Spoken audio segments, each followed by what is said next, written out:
Am I the asshole for saying no to meal prepping my boyfriend's meals while I am doing chemotherapy? I, 31F, currently have a rare cancer called synovial sarcoma and have been undergoing ifosfamide chemotherapy since the beginning of January. I do 8 hours in the cancer center, 5 days a week, every 3 weeks. Treatments are very taxing on my body, mostly nausea and extreme fatigue among other side effects. My boyfriend, 24M, asked me the night before my next chemo cycle if I would meal prep his meals for him.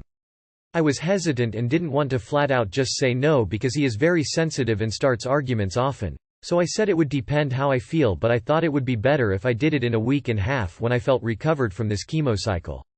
He was insistent and kept asking if I could just try, and wasn't taking no for an answer. I started to become agitated because if I'm being honest, I want to feel coddled and taken care of during this time in my life, not pushed to do chores. It's not as if he was asking for a single meal, he wanted his entire week's worth of food made by me after being in the hospital for 10 hours. For reference, he works early mornings and gets out in the early afternoon. It's not as if he is so busy he cannot do this himself. I think his point is that he still wants to be taken care of as well, which is understandable, but it's not as if I never do anything for him. Whenever he is at my place I offer any food I have on hand, will cook meals or make a sandwich depending on the day. I rub and massage him when we are on the couch, ask about himself and his life etc. In other words, it's not like our entire lives are about me and my sickness. Also, I didn't straight out refuse to make his meals, I just offered to make them when I knew I would feel better. He blew up on me saying acts of services is his love language and that our relationship is one-sided. He went on and on sending angry texts. I didn't argue back too much because I'm not much for arguing. He doesn't even do that much for me. He takes out my trash when I ask him to and gives me massages when my body hurts. And I do appreciate those things, I have never complained. Not the asshole. Girl, run. You have cancer and all he can think about is himself. Acts of service are my love language too. If my boyfriend was going through chemo, I would do everything for him. I wouldn't ask for a thing. Your boyfriend can suck it up. Guilt trips aren't cool on a normal day, and especially aren't cool under these circumstances. He needs to grow up quick. Not the asshole. Jeez.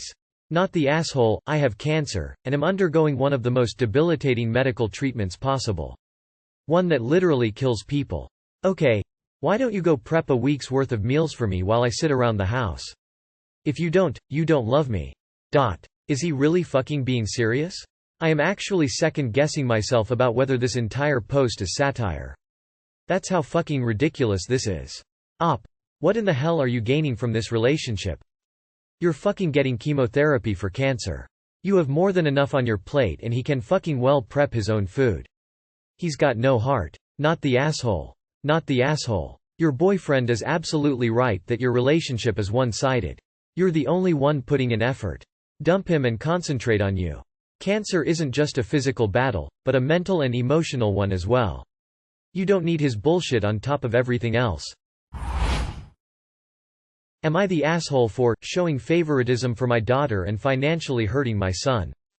My ex-wife, 36 female, and I, 36 male, have been divorced for 7 years now. We have twins, both 17, F.M. My wife and I are the stereotype of high school sweethearts. I'm more of a geek. She was a cheerleader. My son takes after my wife and my daughter take after me. When they were younger, I gave them the option of allowance. They could either spend the money on what they wanted to or I could walk them through investments and savings. My wife was all for this at that time.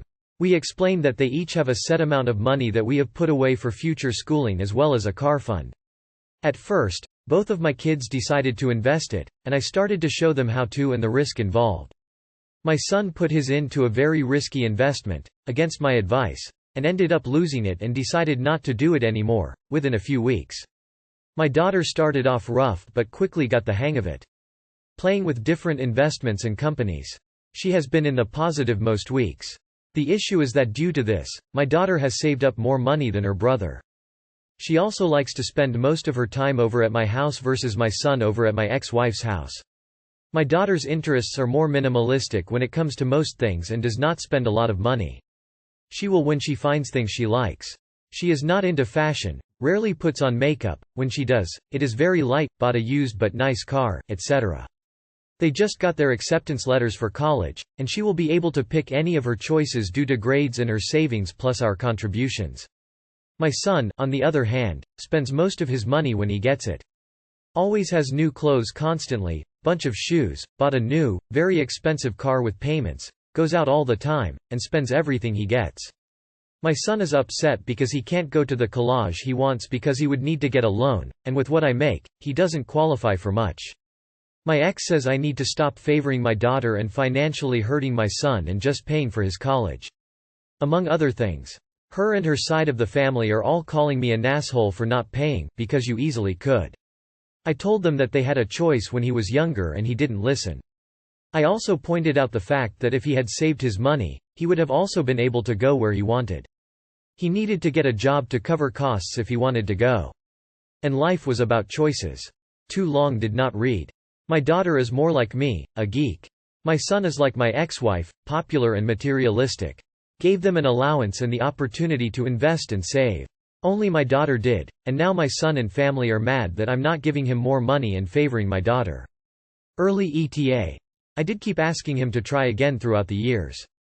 But he didn't care. I gave up almost 2 years ago when he said he wanted to live almost full-time at his mom's house.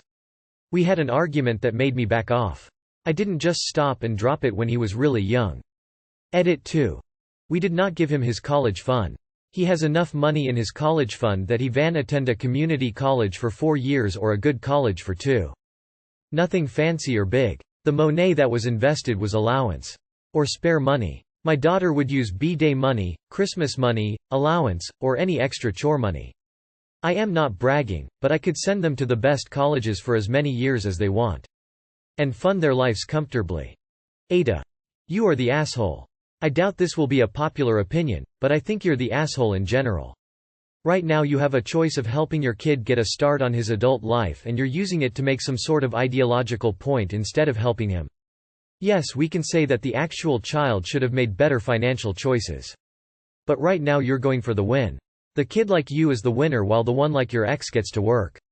It is 2023. How much does he need to work to pay for school? And thanks to your income he can't even get financial aid.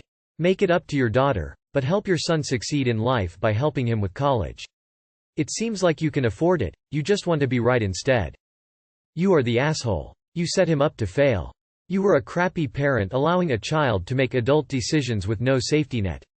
You designed a system to reward the kid who was like you and give just desserts to the one like your wife, instead of trying to instill good values in them both. You have been actively hurting your son for years.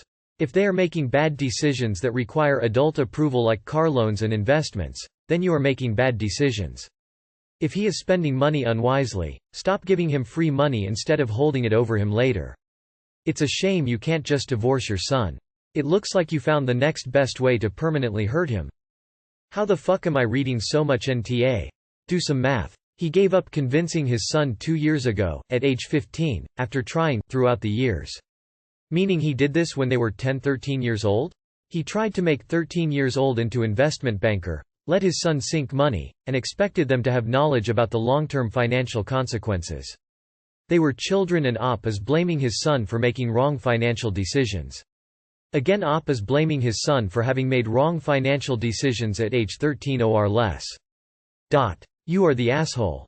Not the asshole. If your ex literally said you're favoring your daughter, when she had the same choices as the son, and financially hurting your son, who, again, had the same choices, then we see who's really got a favorite here.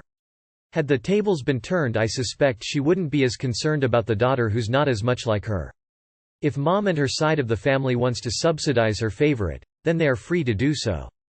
You are the asshole for expecting your fairly young children to take responsibility for investing their college funds. That was incredibly irresponsible parenting, and it's quite convenient that you're now washing your hands of the whole thing. Am I the asshole for ignoring my aunt and uncle when they came to my house as guests? I, 28F, live alone, away from all of my family members, working a job that has been my dream since I was a little girl. I have a pretty static lifestyle that includes my work, sports cars, my house and nightlife. My aunt, my mom's sister 50F, and her husband, essentially my uncle 54M, sent their only son off to college somewhere near the city I live in. They wanted to go see their son and asked me if they could stay over a couple of days and see me as well on their way. My mom also insisted I say yes, and so I did. They stayed with me for a week on their way to their son's city, and 9 days on the way back. While they were with me, I got up around 5:30 in the morning, did my workout routine, and left home at 7. I came back around 11 like I always do. My aunt said I could have managed everything much better, and that there was nothing in the fridge when they came to my house. I told them they could order anything they wanted on my account, and there was only food and water because that's all I need when I'm home. She also complained that I spent some nights away, which could be avoided, but I'm just used to my routine. Meaning girls I spend time with, sometimes I'm bi with a leaning towards women, that's why. My aunt also said I could at least spend one meal with them, which I did on the weekend, but other than that I've got work. After I explained everything, my aunt said I was being a rude host and that she wanted to see her niece in a much better condition. She even got teary-eyed for God's sake. I said I can of course strive to be better, but this is how my life is, and she came knowing this. She hasn't spoken to me at all since she went back other than a text saying thank you. My mom says I need to get my life together and apologize to my aunt. Was I in awe? Edit. They were initially supposed to stay for 2 days each time, and they asked to extend the visit every night. There are a lot to see in the area I live in and I have plenty of extra space, so I honestly didn't mind them staying as long as it didn't disturb my routine. Not the asshole. They didn't just come for the weekend. They were there for over 2 weeks total. It is unreasonable to ask you to put your life on hold for the duration of their visits. Furthermore, they, and your mother, sort of invited themselves. They should be happy for a free place to stay and eating on your dime for a couple of weeks and leave it at that. Not the asshole. It's your home and schedule. Frankly, should also not have let your mother guilt manipulate you into inviting them if you were not comfortable. They wanted to go see their son and asked me if they could stay over a couple of days and see me as well on their way. My mom also insisted I say yes, and so I did. My aunt said I could have managed everything much better, and that there was nothing in the fridge when they came to my house. You gave them a place to stay because they asked and mom insisted. You never invited them, so I don't think you're obliged to adapt your life around them, and take care of them, as they seem to think when they complained about the lack of food. Also, a week on their way to their son and 9 more days coming back. That's a lot of time spent at your place when it was supposed to be a stopover while being on the road. Not the asshole. Sounds like you all assumed different things about the nature of their stay without actually talking to each other. Not the asshole. They had a free place to stay for 9 days. No guest should stay for that long. If they don't like it, tell them to get a hotel next time. 8th asshole. My son says I'm favoring his sister due to her illness. Sil said this place would be good to get some insight. I, 48M, have 2 kids, Aaron, 15M, and Jennifer, 15F, they are twins. I recently lost my wife due to her breast cancer, and since then things have been hard. However, my wife comes from a very rich family which has supported me and my children ever since. Jennifer had been diagnosed with brain cancer 3 months before my wife passed. However, I've only recently received information from her doctors about how long she has to live. They say she has until 17 if lucky. This has of course stressed me out. My days mostly consist of doing whatever Jennifer wants to do before her time passes and constant doctor appointments. Sometimes these appointments clash with Aaron's activities and lead me to missing some of his most important days. Usually Aaron is understanding of this, but it seems not this time. His team had gone to the finals and were playing a game and he wanted me to come, but the doctor had called us earlier on in the day talking about potential treatments and I just couldn't go to his match. He came home mad and upset about how I had missed a game. I'd be fine with him expressing his anger, but the level he was yelling at was simply too much, and Jennifer is very sensitive to loud noises. When I tried to explain this, he said that I was being a total dickhead and neglecting him. Aaron has been staying with his aunt since that argument and has not been contacting me, only Jennifer. No, their aunt is unable to take Jennifer to her appointments. This is because Jennifer feels uncomfortable about being with anyone that is not me, or my wife. I am trying my best to give both children equal attention, but due to her fear of death, Jennifer has been extremely clingy and I just don't have it in me to tell her I need to spend more time with her brother and leave her. Please understand, I am not purposely neglecting my son, it is the last thing I do. You are the asshole. I get it. You're in what feels like an impossible situation. You're grieving the loss of your wife and the reality that you will lose your daughter at a young age. That's all awful and my heart breaks for you, but Aaron is also going through those things alongside you and he feels ignored and pushed aside. You can't spend the next few years ignoring everything that's important to him and expect to have a good relationship afterwards. You need to find a balance. Info. I'm trying to understand how the doctor's call earlier in the day kept you from going to your son's match. Did the doctor ask you to bring your daughter immediately for the new treatment? Also, do you have anyone to help you with your daughter? Someone who can take her to a treatment so you don't miss something important to your son. This is certainly a very difficult situation, but it does sound like you're missing out on a lot going on with your son, and by the time your daughter is gone, he might be emotionally gone, too. You need to try to get help so you can be there for your son. Maybe also consider therapy for all of you. Gentle, you are the asshole. You can't ignore your son's emotional needs for the rest of your daughter's life and expect to have a relationship with him after she passes. YTA. You are the asshole. Your son has lost his mom, he's losing his twin, and he feels like he has lost his dad. Your response to him has to keep that in mind. It does sound like he's being neglected. I don't think it's fair to call him an asshole in this situation. You have to find a way to keep parenting him while still being there for your daughter. First, my condolences for your loss and your child's illness. You are the asshole. You are neglecting Aaron, and ignoring his accomplishments for another child and then chastised him for upsetting the same child. You're the only parent he has, and you've abandoned him. And this is not just about this championship game. This is about all of the games, events, etc. that you've missed. The aunt could have taken your sick kid to an appointment here and there. It's the final straw, not the only straw.